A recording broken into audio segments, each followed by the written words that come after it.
وہ باقاعدہ اس پر دھاڑے تھے۔ آج اس لڑکی کو دیکھ کر جانتے ہو مجھے کتنی شرمندگی ہو رہی ہے۔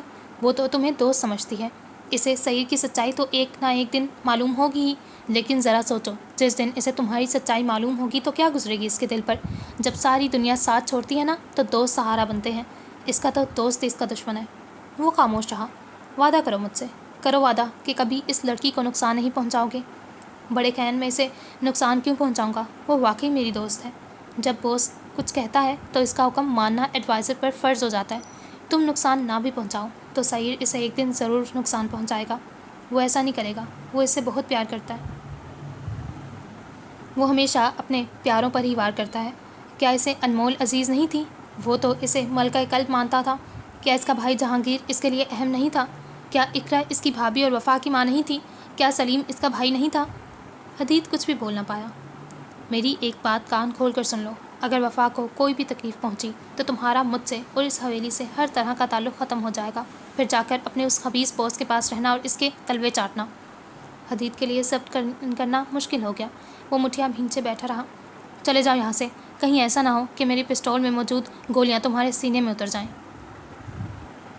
حدید ایک جھٹکے سے اٹھا اور دروازے کو دھڑام سے بند کرتا وہاں سے چلا گیا۔ اس نے ووز کے ایک بڑے ٹکڑے کو پیر سے ٹھوکر ماری تو وہ بہت دور جا گرا۔ اس کا چہرہ سرخ ہو چکا تھا، سنہری آنکھوں میں بھی سرخی تھی۔ تلوے چاٹنا، واٹ ربش! اسے وہ الفاظ یقیناً بہت برے لگے تھے۔ رات کے وقت نور نظر اور پرل ایک ساتھ بیٹھی کافی پی رہی تھی۔ ان میں کافی بے تکلفی ہو چکی تھی۔ پرل نے زندگی میں پہلی بار کوئی دوست بنائی تھی اور اسے خوشی تھی کہ اس کی قسمت میں نور نظر جیسی دوست لکھی ہوئی تھی۔ وہ اس کے ساتھ بیٹھتی تو یہ بھول جایا کرتی تھی کہ اس کی دنیا اور نور نظر کی دنیا میں بہت فرق ہے۔ ساتھ ہوتے ہوئے وہ صرف دوست ہوا کرتی تھی۔ وہ اس کے ساتھ ہنسنے لگی تھی، اس کی آنکھوں میں چمک سی آنے لگی۔ تمہیں اشر سے محبت کیسے ہوئی نور نظر؟ پرل کے سوال پر نور نظر ہنس دی۔ محبت کا کیسے اور کیوں سے کوئی تعلق نہیں ہوتا، یہ بس ہو جایا کرتی ہے۔ اس کے لیے کسی وجہ کی ضرورت نہیں ہوتی، اور نہ ہی ہمیں معلوم ہوتا ہے کہ محبت کیسے ہو رہی ہے۔ ہمیں تو اس کے ہونے کا احساس بھی ہوتا ہے جب یہ ہمارے دل کی دنیا میں اپنا مستقل مقام بنا چکی ہوتی ہے۔ پرل نے سمجھتے ہوئے اس بات میں سر ہلایا۔ پتہ ہے پرل، میں زندگی سے بہت بیزار ہو چکی تھی۔ بچپن میں صرف موم کا ساتھ تھا، ڈیڈ کی محبت کے لیے ترستی رہی۔ پھر ڈیڈ کی ہی دشمنی کی وجہ سے میں نے موم کو کھو دیا۔ ڈیڈ کی صحبت نصیب ہوئی تو احساس ہوا کہ ڈیڈ انسان ہی ہے۔ کم سے کم انسان اتنے ظلم نہیں کر سکتے جتنے ڈیڈ نے کیے۔ وہ میرے سامنے ہی لوگوں کو بغیر کسی وجہ کے صرف اپنا شوق پورا کرنے کے لیے بے دردی سے مار دیا کرتے تھے۔ پھر مجھے ڈیڈ سے نفرت ہونے لگی۔ یونیورسٹی پہنچی تو کسی کو دوست نہیں بنایا۔ ایسا لگتا تھا کہ اگر کسی کو دل کے ذرا بھی قریب کیا تو میں اسے کھو دوں گی۔ میں زندگی کے ہر مقام پر محرومیاں جھیلتی رہی، مگر پھر مجھے اشر ملا۔ وہ مسکرا دی۔ پرل نے دیکھا کہ اشر کا نام لے کر ہی اس کی تمام کوفت دور ہو چکی تھی، جیسے وہ اپنی زندگی کے سب سے خوبصورت حصے کو بیان کرنے جا رہی ہو۔ اس نے مجھ سے دوستی کی، میرا خیال رکھا، مجھے ہنسنا سکھایا، مجھے بتایا کہ مجھے زندگی گزارنی نہیں بلکہ جینی ہے۔ اس نے میری تمام محرومیوں کو دور کر دیا۔ وہ ہوتا ہے تو لگتا ہے کہ سب ٹھیک ہے، سب بہت حسین ہے، مگر وہ نہ ہو تو خوف سا رہتا ہے کہیں ہم ایک دوسرے کو کھو نہ دیں۔ اس نے اپنی کلائی میں موجود گارڈین بینڈ کو دھیرے سے چھوا۔ ایسا کبھی نہیں ہوگا، تم لوگ ایک دوسرے کے لیے ہی بنے ہو، تمہیں کوئی بھی اس سے جدا نہیں کر سکتا۔ پرل نے اسے حوصلہ دیا تو وہ مسکرا دی۔ وہ سب صبح ناشتے کے بعد گاؤں کی سیر کرنے کے لیے بالکل تیار تھے۔ پلوشے اور گل لالہ بھی ان کے ساتھ جا رہی تھیں۔ جب وفا ان سب کے ہمراہ حویلی کے اندرونی حصے سے باہر نکلی تو اس کی نظر اس کے گروپ کے باقی افراد پر پڑی۔ حدید ان کے ساتھ ہی ٹھہرا تھا مگر ان کی جانب متوجہ نہیں تھا۔ وہ مکمل طور پر اپنے موبائل میں مصروف تھا۔ پلوشے اور گل لالہ پیچھے پیچھے چلنے لگیں اور دوپٹہ اچھے سے سیٹ کر لیا۔ وہ سب ان کے قریب پہنچے تو لڑکے انہیں دیکھ کر بہت خوش ہوئے۔ ان کے چہرے بتا رہے تھے کہ وہ وہاں آ کر کافی انجوائے کر رہے ہیں۔ کیسا رہا فنکشن؟ شامیر نے سوال کیا۔ بہت اچھا، ہمیں تو بہت مزہ آیا۔ وفا کو وہاں صرف بڑے خان کا خوف تھا جو اب ختم ہو چکا تھا، اس لیے وہ آج کافی فریش اور خوش لگ رہی تھی۔ ہمیں بھی مزہ آیا، مگر تم تینوں ساتھ نہیں تھی تو؟ عفان کی بات پوری نہ ہوئی تھی کہ وفا فوراً بولی، سیدھی بات کرو نا کہ پہلی بار ایسا فنکشن اٹینڈ کیا ہے جس میں حسین و جمیل پریاں دیکھنے کو نہیں ملی۔ سب وفا کے جواب پر ہنس دیے۔ واٹ ایور، عفان نے گویا ناک سے مکھی اڑائی۔ سب ایک ساتھ آگے بڑھنے لگے۔ انہیں گاؤں کی سیر پیدل ہی کرنی تھی۔ وفا کو آج پلوشے نے تیار کیا تھا۔ اس نے سفید شلوار قمیض کے ساتھ سترنگی دوپٹہ پہن رکھا تھا، پاؤں میں سترنگی کھسا پہن رکھا تھا بالوں کو چوٹی میں باندھا ہوا تھا، جبکہ اس کے چھوٹے بال آگے کو لہرا رہے تھے، جو اسے مزید پرکشش بنا رہے تھے۔ آنکھیں کاجل سے لبریز تھیں، وہ واقعی بہت پیاری لگ رہی تھی۔ بہت پیاری لگتی ہو، عفان نے قریب ہو کر سرگوشی کی۔ میں کب نہیں لگتی؟ اس نے ایک ادا سے اپنی چوٹی پیچھے کی جانب ڈالی اور مسکرا کر کہتی آگے بڑھ گئی۔ اس کی ان اداؤں پر تو کوئی بھی ہنسی خوشی اپنی جان وار سکتا تھا، جیسا کہ عفان اور اس سے کچھ فاصلے پر موجود وہ وجیح شخص جو وفا کو اس صورت میں دیکھ کر مبہوت سا ہو گیا تھا۔ وہ چند لمحے اسے دیکھتا رہا، آنکھوں میں موجود محبت کے آسمان پر چاہت کی کوس و قزح بننے لگی۔ اگلے لمحے کانوں میں بڑے خان کے الفاظ گونجے تو اس نے سر جھٹکا اور ان کے ساتھ ساتھ چلنے لگا۔ تم کیوں خاموش ہو آج؟ چند لمحوں بعد وہ اسے اپنے ساتھ ساتھ چلتی دکھائی دی۔ حدید نے نفی میں سر ہلایا۔ اپنا گاؤں اسی طرح لٹکے ہوئے منہ کے ساتھ دکھاؤ گے؟ وہ اس کی بات سن کر چند لمحے اسے دیکھتا رہا۔ کیا تھا اس لڑکی میں کہ اسے دیکھ کر ہی اس کی ساری پریشانی غائب ہو گئی؟ اس کی آواز سن کر مسکرانے کو جی چاہا۔ وہ اس کے ساتھ خاموش کیسے رہ سکتا تھا؟ وہ دھیرے سے مسکرا دیا۔ نہیں، ہنستے مسکراتے ہوئے تمہیں اپنا سارا گاؤں دکھاؤں گا۔ تھوڑی دیر بعد وہ سب گاؤں کے مناظر دیکھ کر مبہوت ہو رہے تھے۔ حدید انہیں ٹیوب ویل کے پاس لے گیا تو سب نے ٹھنڈے ٹھنڈے پانی سے ہاتھ منہ دھوئے۔ وہ کافی دیر ٹانگیں اس میں لٹکائے بیٹھے رہے، کوئی کسی پر پانی ڈال رہا تھا تو کوئی کسی کے پیچھے بھاگ رہا تھا۔ ہنسی خوشی کا سما تھا۔ کبھی وفا فریال کو چھیڑتی تو کبھی پری کو پلوشے اسے ہر چیز دکھاتے ہوئے ساتھ ساتھ اس کی وضاحت بھی کر رہی تھی۔ وہ کھیتوں میں پہنچے تو سب دو یا تین ہو کر پھیل سے گئے۔ وہ منظر کافی خوبصورت تھا۔ تمہارا گاؤں کتنا خوبصورت ہے ہادی۔ جب وہ اور حدید باقی رہ گئے تو وہ بولی، اس سے کہیں زیادہ ایک اور منظر حسین ہے، کہو تو دکھاؤں؟ ضرور۔ تھوڑی دیر بعد وہ گاؤں کی سب سے خوبصورت جگہ پر موجود تھے۔ وفا نے بے یقینی سے دونوں ہاتھ منہ پر رکھ لیے۔ اس کے سامنے دور دور تک صرف اور صرف پھول تھے۔ وہاں قریباً ہر رنگ کے گلاب موجود تھے۔ پھولوں کی خوشبو سے فضا مہک رہی تھی۔ میں نے اتنی خوبصورت جگہ پہلے کبھی نہیں دیکھی۔ وہ بے یقین سی تھی۔ مجھے معلوم تھا کہ تمہیں یہ جگہ ضرور پسند آئے گی۔ ٹھنڈی معطر ہوا چل رہی تھی۔ ایک بات پوچھوں وفا؟ وہ ہنوز اسے دیکھتے ہوئے بولا۔ پوچھو۔ اس نے آگے کو آتے بال کان کے پیچھے اڑسے۔ میں تمہارے لیے کتنا اہم ہوں، جتنا جینے کے لیے سانسیں؟ وہ عام سے انداز میں بولی، جیسے اسے خود بھی معلوم نہ ہو کہ وہ کیا کہہ رہی ہے۔ خدشات سچ ثابت ہونے لگے۔ اس کی محبت یک طرفہ نہیں بلکہ دو طرفہ تھی، لیکن وہ جانتا تھا کہ جب تک کوئی وفا کو اس کی محبت سے آگاہ نہیں کرے گا وہ بھی نہیں جان سکے گی اسے حدید سے محبت ہے۔ میں نے کبھی تمہیں نقصان پہنچایا تو؟ میرا ہادی اور مجھے نقصان پہنچائے؟ وہ سر جھکا کے ہنس دی۔ مذاق اچھا ہے، میں سنجیدہ ہوں وفا۔ میں بھی مذاق نہیں کر رہی۔ جس شخص سے میں نے کبھی غصے کی امید نہیں کی، اس شخص سے نقصان کی امید کیسے کر سکتی ہوں؟ پھر بھی اگر میری وجہ سے کبھی تم ہرٹ ہوئی تو؟ مجھے یقین ہے کہ تم کبھی مجھے ہرٹ کرنے کا سوچ بھی نہیں سکتے۔ اگر پھر بھی کبھی تم نے مجھے کوئی زخم دیا تو مرہم بھی تم ہی لگاؤ گے۔ اتنا اندھا اعتبار کیوں کرتی ہو مجھ پر؟ میں اپنے ہر قریبی پر اعتبار کرتی ہوں، لیکن تم وہ واحد ہو جس پر میں اندھا اعتبار کرتی ہوں، کیونکہ تم اس کے قابل ہو۔ کالی قیامت تو آ سکتی ہے مگر میرا ہادی میرا اعتبار کبھی نہیں توڑ سکتا۔ وہ زور زور سے دھڑکتے دل کے ساتھ اسے ٹک باندھے دیکھتے گیا۔ اگر کبھی میں نے یہ اعتبار توڑ دیا تو؟ وفا بھی اب بالکل سنجیدہ ہوئی، چہرے پر سے مسکراہٹ غائب ہو چکی تھی۔ تو وفا ہادی کے لیے مر جائے گی اور ہادی وفا کے لیے؟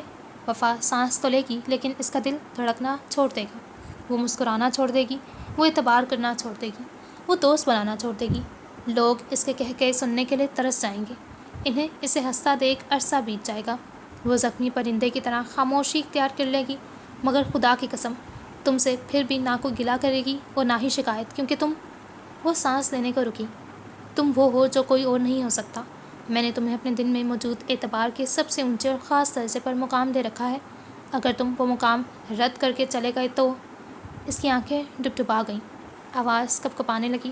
تو میں اس مقام کو جلا ڈالوں گی، میں اپنے دل کو مار دوں گی۔ چند لمحوں کے لیے وہاں سکوت طاری ہو گیا، صرف ہوا چلنے کی اور پھولوں کی سرسرانے کی آواز تھی۔ ہر سو رنج سا پھیل گیا، اور میں جانتی ہوں کہ ایسا کبھی نہیں ہوگا۔ کافی دیر بعد اس نے قدرے آہستہ آواز میں کہا، جیسے وہ حدید سے زیادہ خود کو یقین دلا رہی ہو۔ حدید نے اسبات میں سر ہلایا، جبکہ دماغ معاف ہو چکا تھا۔ وفا کی آنکھوں میں نمی تیر رہی تھی، جبکہ حدید سپاٹ چہرہ لیے بس اسے ہی دیکھ رہا تھا، یا شاید اس کے اعتبار کو۔ اگلے ہی لمحے وہ سنبھلا اور پھر سامنے پھولوں کی جانب دیکھنے لگا۔ گلاب تمہیں بہت پسند ہے نا؟ وہ یہ بات اچھے سے جانتا تھا مگر پھر بھی پوچھ رہا تھا۔ وفا کو اندازہ ہو گیا کہ وہ صرف بات بدلنا چاہتا ہے۔ ہاں بہت زیادہ۔ چلو پھر۔ چند لمحوں بعد حدید گلاب توڑتا ہوا دکھائی دیا، جبکہ وفا محض اسے یہ سب کرتا دیکھ رہی تھی۔ اپنے بالوں میں لگاؤ، مزید اچھی لگو گی۔ وفا اس کی بات پر دھیرے سے مسکرا دی اور پھر اس کے ہاتھوں سے پھول لے لیے۔ 2 پھول اس نے دائیں جانب کان کے پیچھے بالوں میں ٹکا دیے، چوٹی کو بائیں جانب آگے کیا اور پھر 1 پھول اس میں لگا دیا۔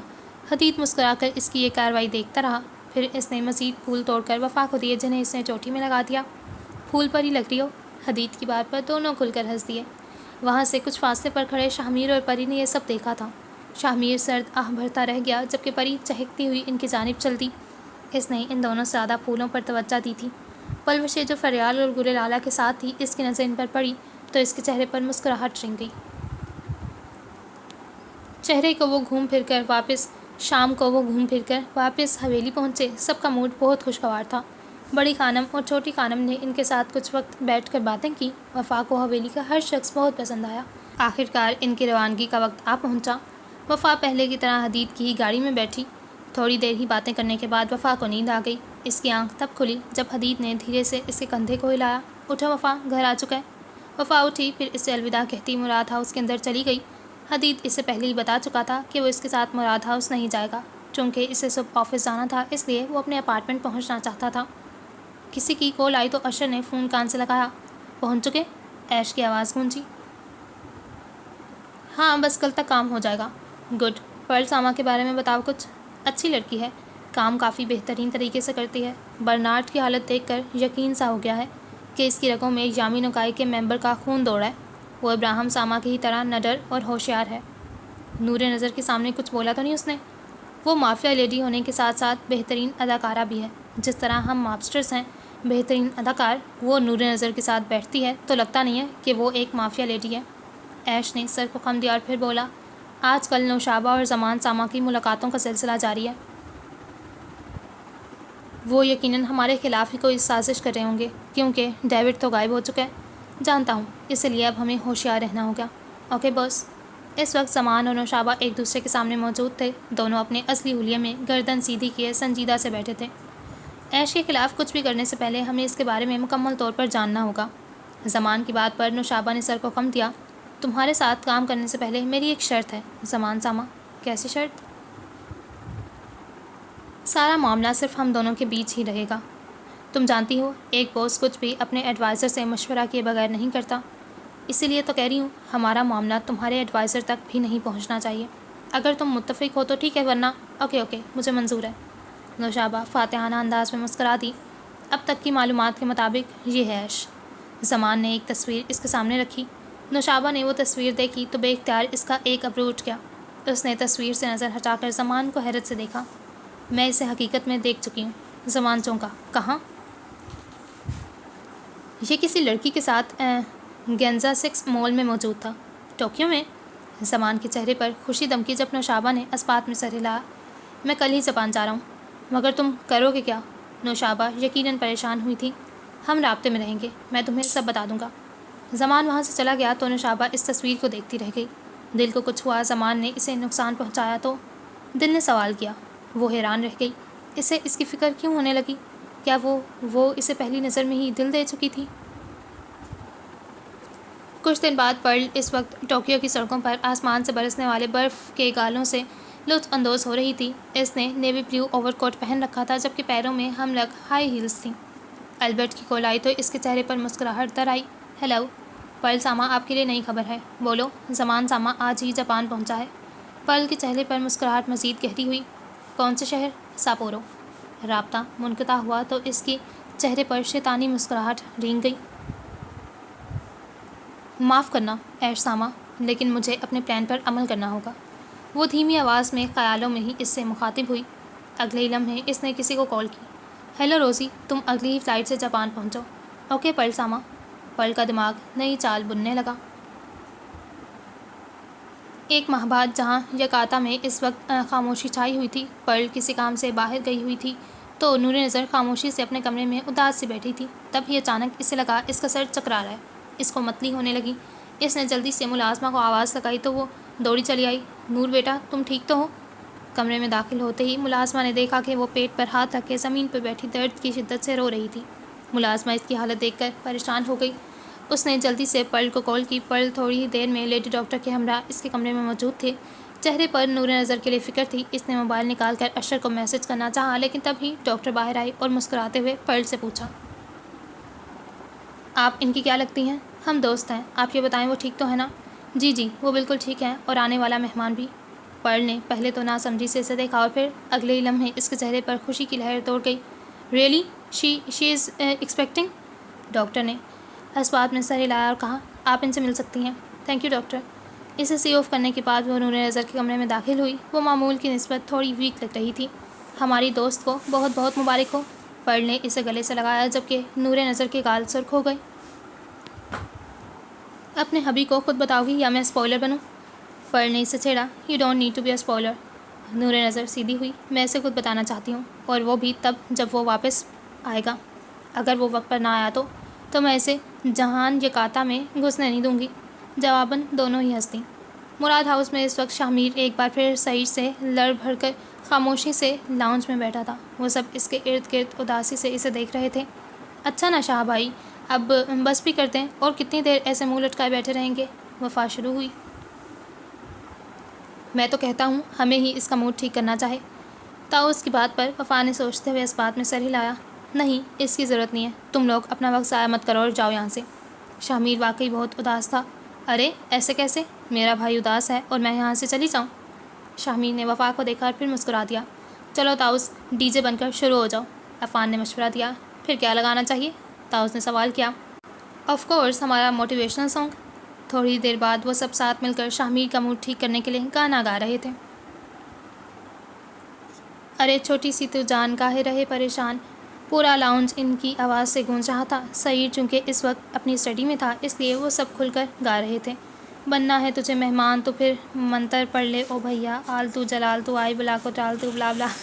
ارے بچوں، زری لاؤنج میں داخل ہوئی۔ یہ کیا گھر کو سر پر اٹھا رکھا ہے؟ ابھی سعید آ گیا تو؟ وہ اسٹڈی میں چچی جان، آپ بے فکر رہیں۔ تماشا پھر سے شروع ہو گیا۔ اس تماشے کا نتیجہ یہ نکلا کہ شاہ کا ہنس ہنس کر برا حال تھا۔ دیکھیں شاہ بھائی، آخرکار ہم نے آپ کو ہنسا ہی دیا۔ جہاں تم جیسے دوست ہوں وہاں کوئی اداس کیسے رہ سکتا ہے؟ اچھا شاہ سنو، زری سنجیدگی سے بولی۔ جی مما سنائیں۔ تمہارے بابا چاہ رہے تھے کہ اگلے ماہ تمہاری اور پری کی ایک ساتھ شادی کر دی جائے۔ اوئے ہوئے، ہماری لڑکی تو بلش کرنے لگی۔ وفا نے پری کو بلش کرتا دیکھ کر تبصرہ کیا تو سب ہنس دیے، جبکہ پری نے وفا کو زور سے کوہنی ماری۔ تو پھر کیا کہنا ہے تم دونوں کا؟ کہنا کیا ہوگا، تمہیں ان کی سرخ شکلیں نہیں نظر آ رہی؟ آفرین بھی وہاں پہنچی۔ مطلب ڈن ہو گیا؟ وفا نے پرجوش ہو کر پوچھا۔ ڈن، آفرین نے آنکھ مارتے ہوئے کہا۔ سب جوش سے چہک اٹھے۔ اب مراد ہاؤس میں دو شادیاں ہوں گی۔ I am so excited. وفا تو باقاعدہ اچھل رہی تھی۔ اس کے بعد مراد ہاؤس میں 2 شادیوں کی تیاریاں شروع ہو گئیں۔ اشر نے ایش کو کال کی۔ بولو۔ ایش کی آواز گونجی۔ جہان یکاتا کوئی ڈاکٹر آئی ہے، سب خیریت تو ہے؟ وہ کافی پریشان تھا۔ میں کیا ڈاکٹر کا اسسٹنٹ ہوں؟ ایش تلملایا۔ نہیں، میرا مطلب شاید تمہیں معلوم ہو کہ وہ کیوں گئی تھی وہاں، خود اپنی بیوی کو کال کر کے کیوں نہیں پوچھ لیتے؟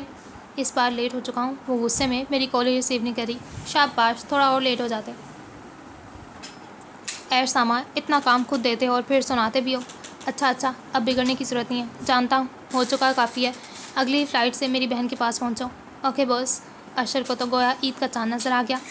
اگلے دن اس کی گاڑی جہاں یکاتا کے سامنے آ رکی۔ وہ کوٹ کے بٹن بند کرتا گاڑی سے باہر نکلا اور پھر جہاں یکاتا کے اندر داخل ہوا۔ نظر سامنے ہی گیٹ کے ساتھ کھڑی نور نظر پر پڑی۔